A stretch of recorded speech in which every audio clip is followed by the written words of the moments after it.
சேத்பேட்ல ராமநாதன் சாலைன்னு இருக்கு.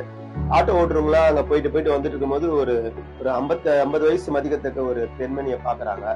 யார் பண்ணாலும் யாரும் உதவி பண்றதுல பாத்துட்டு போறாங்க. ஒரு பையன் எனக்கு கால் பண்றான். அவன் உதவி பண்ணல, எனக்கு கால் பண்ணி சமூக பணி சரியா நீ எதனா பண்ண முடியுமான்னு கேட்டான்.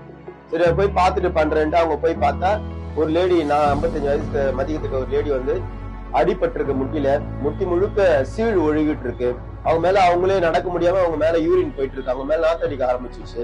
அப்படியே லிட்டில் டிராப்ஸ்னு ஒரு ஹோம் இருக்கு பரணிபுத்தூர்ல. அவங்க கால் பண்ணி சொல்லிட்டு சேர்க்க முடியுமான்னு கேட்டா அவங்களும் சேர்க்கலாம் அப்படின்னு சொல்லிட்டாங்க.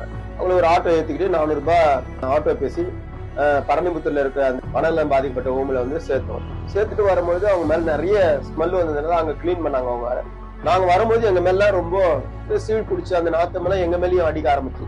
ஷேட் உள்ள நான் மூச்சு விட்டா அது வந்து பெரிய பாதிப்பை கொடுக்கணும்னா கூட உதவி செஞ்சிருக்கோம். ஒரு அம்மாவுக்கு நல்ல இடத்துல உதவி பண்ணிருக்கோம். இன்னொரு 2 நாள் விட்டு இருந்தா அவங்க இறந்துருப்பாங்க. அவ்வளவு பேர் நல்ல இடத்துல சேர்த்தன்ற ஒரு சந்தோஷத்தோட நாங்க வந்துட்டோம். இது மாதிரி நிறைய பேர் வந்து ஆதரவற்று யாரும் உதவி செய்ய முடியாம பசியோடு வறுமையோடு சாப்பாடு இல்லாம எந்தவித துணியும் இல்லாம அழுக்கு துணியே போட்டுக்கிட்டு முடியெல்லாம் வறண்டு போய் வறட்டு இதோட படுத்துட்டு இருக்கிறவங்களுக்கு நம்மளால முடிஞ்ச உதவிகளை உதவுள்ள மரக்கல்லி சார்பா நாங்க பண்ணிட்டு இருக்கோம் தொடர்ந்து.